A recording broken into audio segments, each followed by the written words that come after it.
रुक्मी का।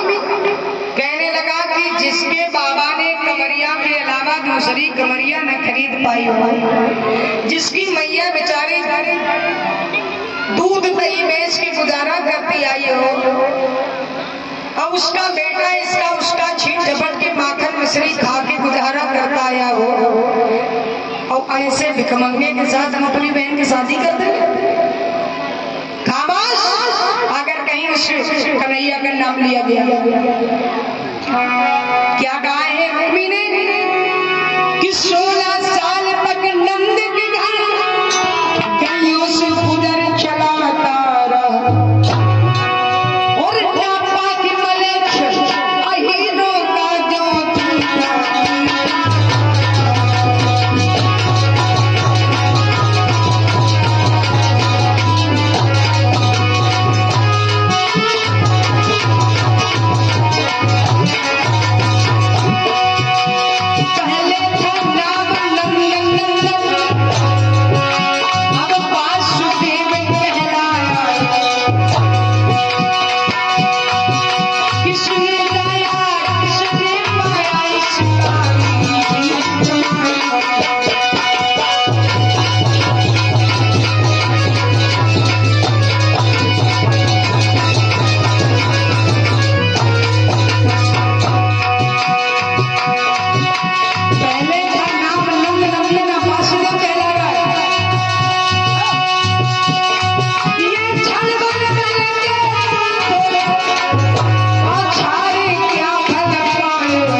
सांप सभा में सूंघ गया हो, किसी की मुख से कोई आवाज ही नहीं आई।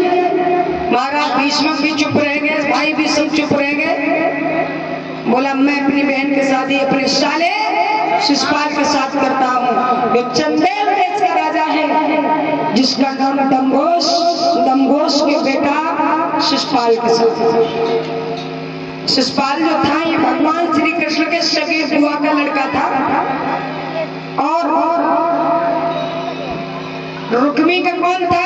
सगा साला। और कभी ऐसा सुना है कि बहनोई की बहन साले के साथ ब्याही जाती? ये अनुचित है ना, बहुत ही गलत होने जा रहा है। रुक्मिणी समझाना चाहती है लेकिन बात नहीं मानती। क्यों? रुक्मिणी ने नटवन महाराज श्री कृष्ण के चरणों में और कहा कि मैंने अपने मन में यही धारणा धर ली है, मेरा विवाह होगा तो श्री कृष्ण के साथ मैं कुंवारी बनकर जीवन बिता दूंगी, लेकिन उसे मलेच्छ के गले में वरमाला नहीं डालूंगी।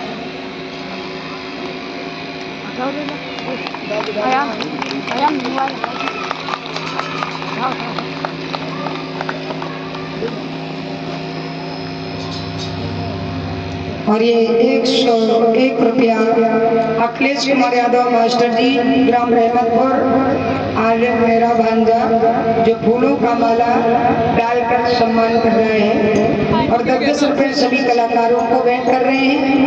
भगवान से प्रार्थना करेंगे कि जब तक गंगा में धारी रहे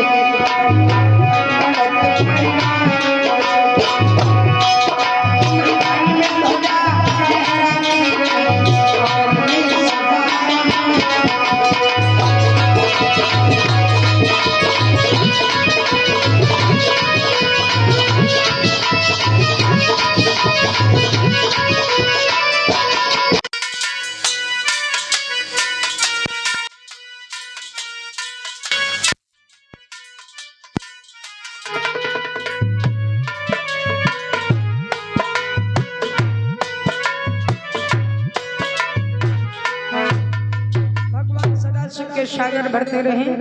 बोले श्री सच्चिदानंद भगवान की। तो प्रेम भक्तों आज रुक्मिणी की ये बात सुनकर रुक्मी बोला, अय बहन,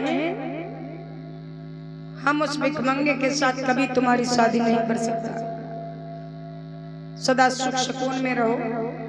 उसने नाई नेगी के द्वारा चंदेल देश के राजा शिशुपाल के पास तिलक पहुंचा दिया।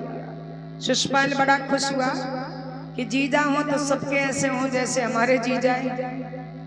हमने अपनी बहन की शादी कर दी जीजा के साथ में, अब जीजा भी अपनी बहन की शादी हमसे करने जा रहे हैं। और जब शादी कहीं अगर मेरी हो गई, हम दोनों आमने सामने होंगे, वो हमें जीजा कहेंगे, हम उन्हें जीजा कहेंगे, और कितना अच्छा लगेगा, बहुत खुशी होगी ना। अब भैया जीजा शब्द ऐसा है, हर बात पे जी हो जाए।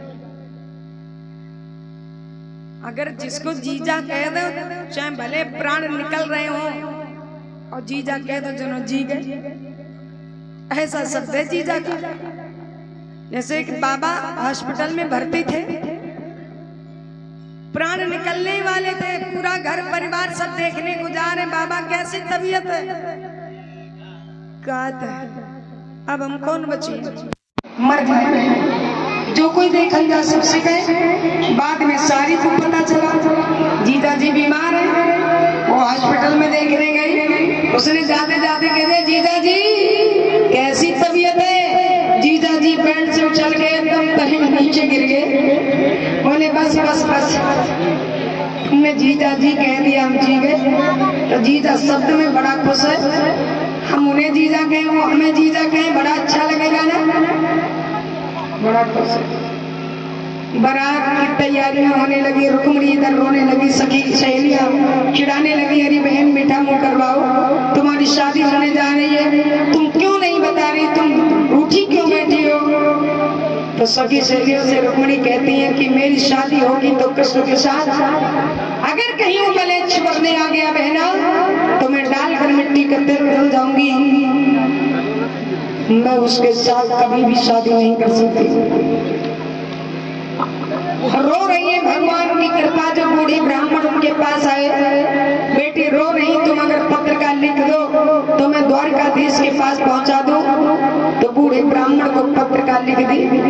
रुक्मिणी जी ने पत्र का लिखी, तो पत्र का लेकर के और ब्राह्मण देव द्वारिका में पहुंचे।